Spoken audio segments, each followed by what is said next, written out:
So what are the common elements that we see with a Ponzi scheme or some type of investment fraud? Many of the frauds that appear to be the same or have similar features behind the scenes are all trying to do the same thing. They're trying to get you to send money for some purpose. The most common red flag that you'll see on an investment is a high rate of return with little or no risk represented by the investment scheme. So let's take a look at three that appeared in the news and in various media, and also look to see what different types of people are committing these frauds, because there's a wide range of people committing the frauds, but there's always one very clearly identifiable red flag for these frauds. Here's a Wall Street trader sentenced for $19 million Ponzi scheme.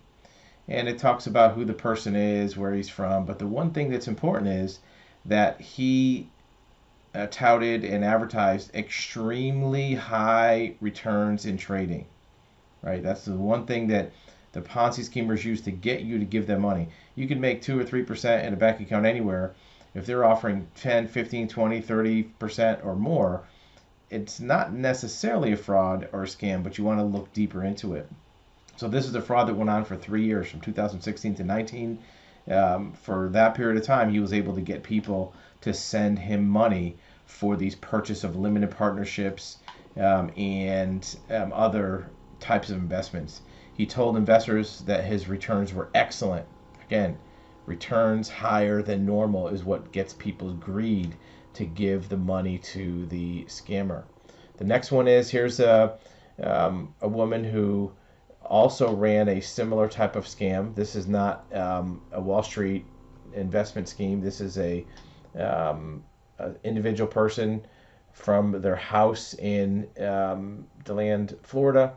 This one a little bit smaller, was only $2 million instead of $19 million. But again, the scammers said that they would pay millions or billions of dollars for every $1,000 invested in the scheme. Again, it's the high rate of return that gets people to do it. Many times after the fact, we're asked, well, why do so many people send money to these scammers? Well, when somebody's offering millions of dollars for $1,000 invested, it's sometimes too good to pass up. It should be too good to be true, but sometimes it's too good to pass up. And we'll talk in a minute or two about how to get the money back if you become a victim of this type of scam. And then the last one, this is a good one. This guy, he was running a Ponzi scheme while on parole from a previous fraud, right? He was out on parole and he conned victims into giving millions of dollars. Again, these are not small scams, even though the individual payments could be thousands of dollars, or in the case of the last scammer in Florida, the investment was $1,000 to get back $1 million. It adds up, right? In this one, it was a gambling scheme that they said they could beat the house. The pitch was that they would take investors' money, use it to place wagers on sports games, and investors would get a 10% weekly return. So it's a huge higher rate of return than a typical investment. They got $7 million from clients. So again, these schemes add up to be millions of dollars from many, many people. This person was on parole from a previous real estate scam that was a $12 million scam. And this is an important fact. It doesn't matter what the underlying investment is. It could be real estate, we saw that. It could be, in the previous case, it was Bitcoin. In the case before that, it was, in this one, it was gambling. Sometimes the investment schemes have to do with stocks. Sometimes it has to do with purchasing inventory or distressed real estate.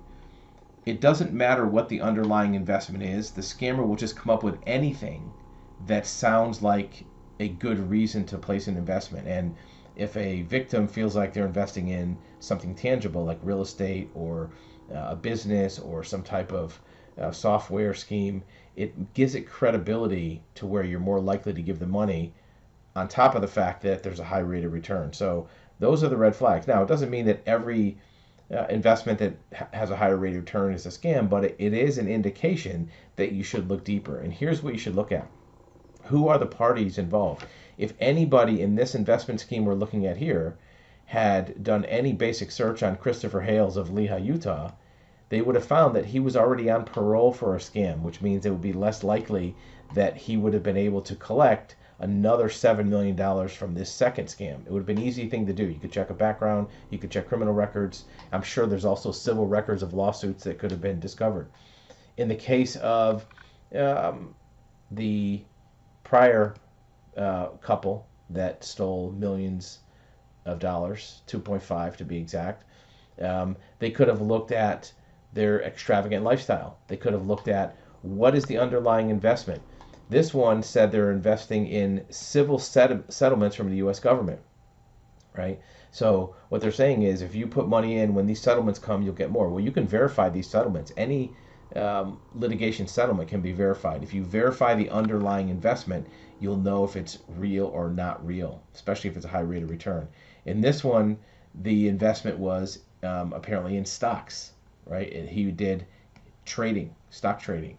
Well, you can verify trades. You can ask the provider of the investment to show their trading statements, maybe their weekly trading account reports, could be their monthly profit and loss.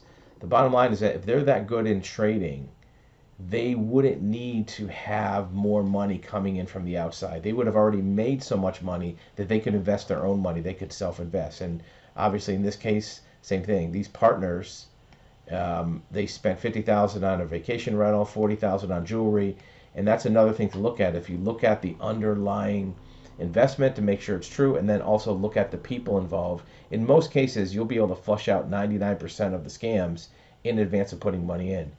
If you've already put money in, and now you have to figure out what to do to get it back or to recover, you do the same thing. You find out who the people are, where the money went, what the underlying investment was, if any. And if it wasn't, well, if it was $40,000 in jewelry, there's assets, tens of thousands of dollars for other expenditures. There's assets there. There was some more finalization of news from the Scott Rothstein case in Florida this year, where investors ended up getting back 100% of their money, even after expenses, because these other assets were located. So if you are looking at an investment that's offering a high rate of return, check out the people involved, check out the underlying assets, where your money's going, to make sure they're real. If you've already put money in, same thing. Look at the people involved, the underlying assets, where the money is, and that will be your first step in doing your recovery.